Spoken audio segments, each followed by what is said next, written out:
Welcome back to our Robert's Rules of Order, newly revised, 12th edition. My name's DakotaJKeeler, and today we're going to be talking about bringing business before the floor and how to obtain the floor. So let's get into this. Bringing business. So a motion is how business is brought before an assembly. It can follow a presentation of a report or other communications, but fundamentally, it's a formal proposal for the body to do something. Like, I motion that we get pizza on Saturday. Someone would second it. And now the business before the assembly is whether or not on Saturday we should get pizza.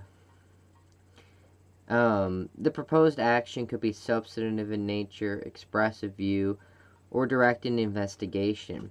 So an expressed view would be like a platform of a political party. So like whether you're Republican, Democrat, Libertarian, they all have platforms. Direct an investigation, that would be like Section 61 where you're disciplining a member. And then the most basic motion, and only that one, brings business before the assembly. Though there are other types of motions, and technically they do bring business before assembly, but they really evolve to deal with procedural issues. Like, how do you amend something? How do you discipline a member? How do you do votes or call for division? Things like that. Then the patterns of a motion based off the main motion. And so for the rest of this chapter, when we say just motions, we mean the main motion. So after a report from an officer, a committee, or board, one or more motions can be made to carry out its recommendations. So let's say you move to have an investigation done on John Smith because he supposedly violated one of the rules or private laws of your society, and your bylaws allow for disciplining in that case. And so the investigation committee might come back and say, guilty, and we think this should happen. Their report isn't the word of the body. It isn't the action of the body. They are merely delivering an opinion. Then the body has to do something with it. If they don't want to do anything, they don't make a motion. They move on. They do other things. If someone says, no, we should convict, they would move to convict. So that could be to fine, it could be to suspend, it could be to like exile. And if you want to actually get rid of a member, by the way, you need a 2/3 vote. But those would be your procedural motions. So motions can also arise out of written communications, like a letter or memorandum. And it could also be from a higher body. Let's say you're part of a national sewing club, and the sewing club has local associations. And so you could have the higher club send a memorandum to the lower club. Or you could have like the federal government send a letter or memorandum to the states. Now normally these letters or memorandums, they address the president or secretary. And unless it's of utter importance, usually the secretary is the one who actually reads the letter. Now, you do not need to make a motion to receive a report. Such a motion is mute and therefore not in order. When a committee, a board, an officer gives a report, you do not have to make a motion to accept that report. It is a waste of time, and just because they read it does not bring it before the body. To do so, a member must bring a motion to propose some action. So let's say your treasurer gives a report on the accounting, right? All's good. It would not be proper to move to accept the report. That's a waste of everybody's time. But it might be proper to move for a review of the report. It might be proper to move for an examination, or to move for some other information, or to have the treasurer do something. But merely to accept the report is a waste of everybody's time. And like at the LP conventions, the state conventions, we need to stop doing this, by the way. So business may be brought up automatically. If you remember in the last video, we talked about your order of business. So you have your minutes, you have special, you have general orders, you have unfinished, you have new business. That's what it means when it's brought up automatically. And at such time, the chair announces the business. So we might say we're on special orders, and we have a special order to get pizza on Saturday. And so that business is before the assembly.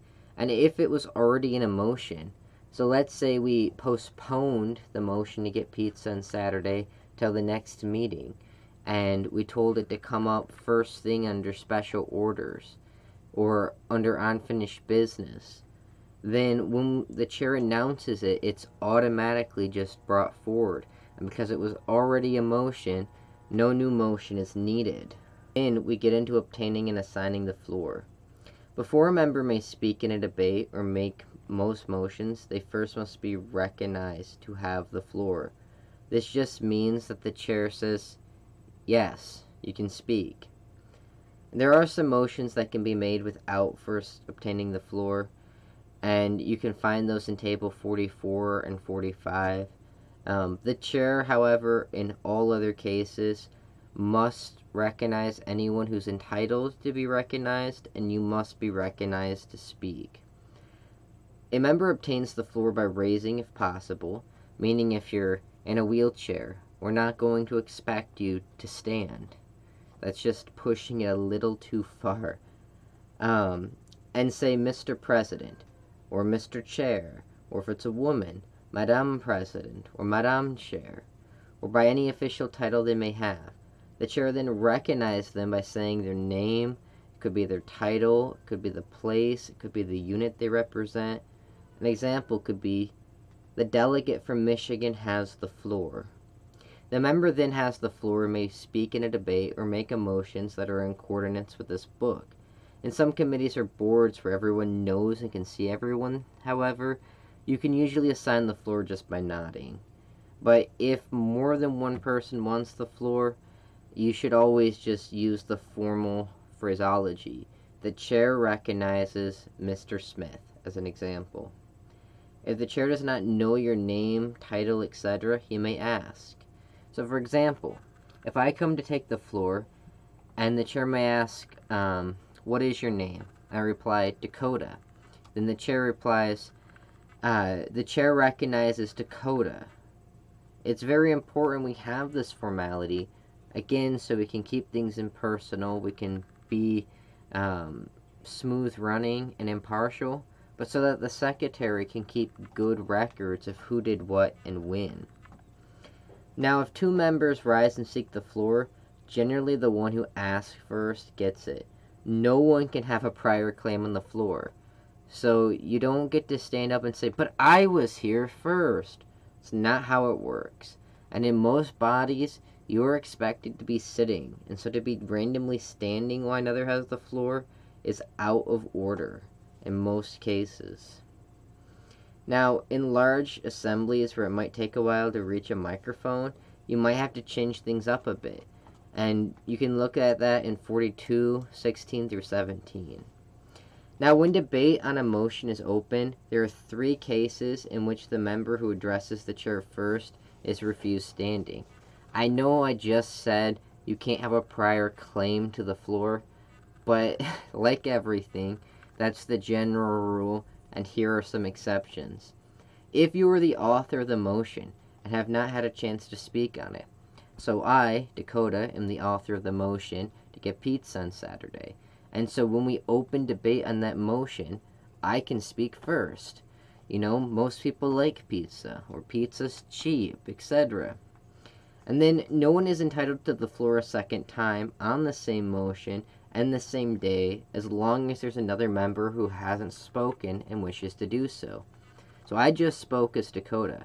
I cannot speak again if John wants the floor. John has not had the floor yet to speak in this debate on this motion. He might have spoke in the debate on the last motion, but this is a new motion. And so we have to prioritize John over me. And then, in case of opposition, the chair should alternate from those in favor to those opposed. if possible. So for example, I'm the author. I'm probably in favor of it if I brought the motion up. And so I speak in favor. And then the chair might ask, of those standing or those wishing to be recognized, is there any opposed? And if there is, then he recognizes one of them first. And then he'll ask, is there any in favor? That way the assembly can get a good back and forth discussion and not just a one-side railroad of an issue. Now, a member cannot rise for preference in being recognized. However, if the chair assigns the floor to the wrong member because of one of the three exceptions above, then you simply make a point of order, and he must immediately correct his error. Now, these rules are good for most ordinary societies. However, in a large assembly or conventions, you're going to want to look to Section 42. It goes over a lot more detail on how you can modify these rules and make them work for a larger body. Thank you for watching. I hope you found this informal, and have a good day.